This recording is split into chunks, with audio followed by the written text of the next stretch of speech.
Assalamualaikum warahmatullahi wabarakatuh. Cerita selanjutnya ini saya bacakan dari kisah teladan dalam hadis, yaitu berjudul Tukang Sihir, Pemuda dan Rahib. Diriwayatkan dari Suhaib Ar-Rumi bahwasanya Rasulullah pernah bercerita, pada zaman dahulu ada seorang raja yang mempunyai seorang tukang sihir. Karena penyihir tersebut telah berusia senja, ia pun menghadap sang raja, lalu mengadu kepadanya, "Sesungguhnya saya telah renta. Kirimkanlah kepadaku seorang pemuda agar aku bisa ajarkan kepadanya ilmu sihir." Maka diutuslah kepadanya seorang pemuda untuk diajarkan sihir. Tatkala pemuda tersebut pergi ke tempat tukang sihir, ia melewati seorang rahib. Maka ia duduk di situ sejenak untuk mendengarkan ucapannya dan ia pun merasa takjub dengan ucapannya. Setiap kali ia pergi ke tempat tukang sihir, ia selalu melewati rahib tersebut dan singgah. Maka tatkala ia terlambat sampai ke tempatnya tukang sihir, ia pun dipukuli. Pemuda tersebut mengadukan kejadian itu kepada sang rahib. Maka ia pun memberikan solusi. Jika engkau merasa takut kepada tukang sihir karena terlambat datang, maka katakan padanya, "Keluargaku telah menyibukkan diriku." Dan bila engkau merasa takut kepada keluargamu, maka katakan pada mereka kalau tukang sihir itu telah menahanku. Suatu ketika di tengah perjalanan ia mendapati ada seekor binatang yang sangat besar dan menghalangi jalan manusia. Lalu ia bergumam dalam hati, "Hari ini akan saya buktikan manakah perkara yang benar, tukang sihir atau rahib." Lalu ia mengambil sebongkah batu sambil mengucapkan, "Ya Allah, kalau sekiranya ajaran sang rahib lebih engkau cintai daripada ajaran tukang sihir, maka bunuhlah binatang ini, sehingga manusia bisa meneruskan perjalanannya." Kemudian binatang tersebut ia lempar dengan batu, sehingga binatang itu pun mati.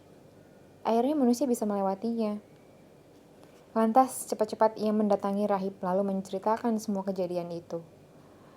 Sang rahib mengatakan kepadanya, "Duhai anakku, engkau telah menjadi lebih baik daripada aku. Engkau telah sampai pada tingkatan seperti yang kamu lihat. Sungguh, suatu saat nanti kamu pasti akan mendapatkan cobaan. Jika kamu diuji, maka jangan beritahu tentang aku." Pemuda tersebut mampu menyembuhkan orang yang tuli dan buta, serta mengobati segala macam penyakit. Sampai terdengarlah berita tersebut oleh seorang punggawa kerajaan yang biasa duduk bersama raja, dan dia adalah orang yang buta. Maka ia pun mendatanginya dengan membawa berbagai macam hadiah. Lalu meletakkan di hadapannya seraya berkata, "Ini semua saya kumpulkan sebagai hadiah untukmu kalau kamu mampu menyembuhkan penyakitku." Pemuda tersebut menjawab, "Saya tidak bisa menyembuhkan penyakit seorang pun, namun hanya Allah lah yang mampu menyembuhkan. Jika engkau mau beriman kepada Allah, akan saya doakan supaya dia menyembuhkan penyakitmu." Orang tersebut pun beriman kepada Allah, sehingga Allah pun menyembuhkan penyakitnya. Keesokan harinya ia datang untuk bekerja kembali dan duduk di sebelah raja tersebut sebagaimana biasa. Raja keheranan sambil bertanya, "Siapa gerangan orang yang mampu mengembalikan penglihatanmu?" Ia menjawab, "Robku." Raja itu menjadi geram lalu bertanya, "Apakah kamu mempunyai Rob selain diriku?" Ia menimpali, "Robku dan Robmu adalah sama, yaitu Allah." Raja pun marah lalu menyiksanya sampai orang itu mengaku dan memberitahu keberadaan pemuda tersebut. Maka pemuda pun dipanggil oleh raja. Raja pun berkata kepadanya, "Wahai anakku, sungguh ilmu sihirmu telah mencapai tingkatan yang tinggi. Kamu telah mampu menyembuhkan orang yang buta dan tuli, serta banyak hal lain yang telah kamu lakukan." Pemuda itu menjawab, "Saya tidak bisa menyembuhkan siapapun, namun Allah yang mampu menyembuhkan mereka." Raja itu pun marah, kemudian ia menghukum serta menyiksanya sampai akhirnya pemuda tersebut memberitahukan keberadaan sang rahib. Maka didatangkanlah sang rahib ke hadapan raja. Lalu dikatakan padanya, "Kembalilah dari agamamu. Sang rahib tetap menolaknya. Lalu diperintahkan supaya diambilkan gergaji besi. Lantas gergaji itu diletakkan tepat di atas kepalanya. Kemudian ia digergaji sampai tubuhnya terbelah menjadi dua. Setelah itu teman duduk raja tadi ditanya lagi, "Kembalilah dari agamamu." Ia pun tidak mau untuk murtad sehingga diletakkan gergaji tersebut di atas kepalanya sambil ia terbelah menjadi dua. Selanjutnya sang pemuda ditanya lagi, "Kembalilah dari agamamu." Pemuda tersebut pun menolaknya. Kemudian raja memerintahkan pasukannya supaya membawa pemuda itu dan berkata kepada mereka, "Bawalah pemuda ini naik ke gunung. Jika kalian telah sampai di puncak, tawarkan kepadanya jika ia mau kembali dari keagamaannya, maka bawalah kemari. Jika tidak, maka lemparkanlah ia dari puncak gunung itu." Kemudian mereka membawa pemuda tersebut naik ke puncak gunung seperti yang diperintahkan pemuda itu lalu berdoa, "Ya Allah, tolonglah saya dari kejahatan mereka sesuai kehendak-Mu." Tiba-tiba gunung tersebut terguncang sangat kencang sehingga mereka pun berjatuhan, namun pemuda itu yang selamat. Lalu ia pun mendatangi sang raja. Sang raja keheranan lalu bertanya kepadanya, "Apa yang telah dilakukan teman-temanmu?" Pemuda itu menjawab, "Allah telah menolong saya dari keburukan mereka." Lantas raja menyuruh pasukannya, "Bawalah pemuda ini naiklah di atas perahu dan bawalah ke tengah laut. Bila ia mau kembali ke agamanya, bawa kemari. Jika tidak, lemparkan dia ke dalam laut." Lalu mereka membawanya pergi ke laut. Tatkala sampai di tengah laut, pemuda pun tersebut berdoa, "Ya Allah, tolonglah saya dari kejahatan mereka sesuai kehendak-Mu." Kemudian perahu itu terbalik sehingga mereka semua tenggelam dan pemuda tersebut yang selamat. Kemudian ia datang kepada sang raja. Sang raja lalu bertanya geram, "Apa yang telah dilakukan oleh teman-temanmu?" Pemuda itu menjawab, "Allah telah menyelamatkan saya dari kejahatan mereka." Kemudian ia berkata kepada raja, "Sesungguhnya engkau tidak akan mampu membunuhku kecuali jika engkau mau menuruti apa yang aku perintahkan padamu." Sang raja bertanya, "Apa itu?" Ia menjawab, "Kumpulkan semua orang di tanah lapang, lalu saliblah saya di atas pohon kurma. Kemudian ambillah anak panah dari kantong anak panah saya, lalu letakkan di tengah-tengah busur. Sebelum engkau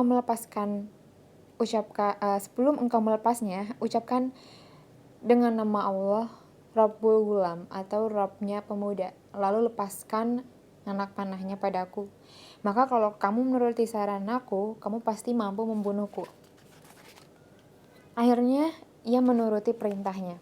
Semua orang dikumpulkan di tempat lapang, sedangkan pemuda tersebut disalib di tengah-tengah pohon kurma.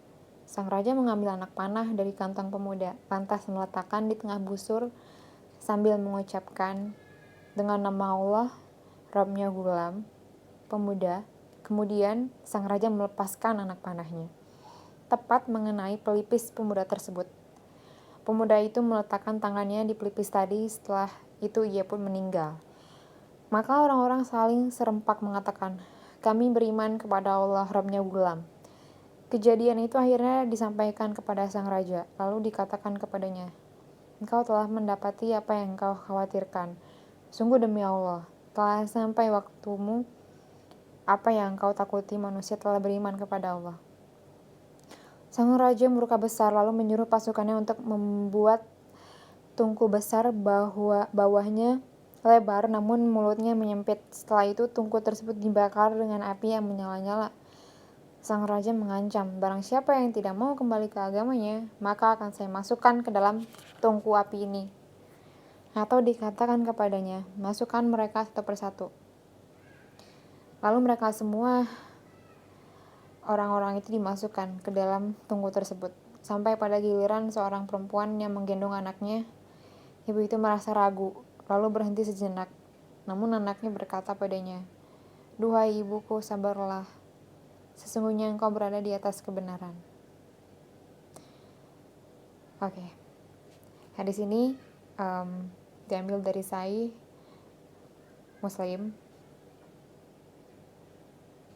Jadi pada zaman dahulu itu emang bener banget kalau bayi-bayi yang bisa bicara dan segala macam perkataan dari para sahabat Nabi dan kejadian-kejadian itu benar-benar terjadi, karena emang dahulu itu orang-orang sangat jelas sekali beriman pada Allah dan jarang sekali orang yang mau menyangkal atas kebenaran-kebenarannya. Maka banyak sekali terjadi bukti-bukti yang masih tersimpan di Asia Tengah sana dan diabadikan di dalam Al-Quran untuk dijadikan perumpamaan kepada umat-umat Nabi Muhammad hingga sampai sekarang ini. Maka pentingnya untuk kita bisa mengerti dan memahami setiap perumpamaan yang dikisahkan melalui firman-firman Allah Subhanahu wa Ta'ala. Semoga dapat bermanfaat. Wassalamualaikum warahmatullahi wabarakatuh.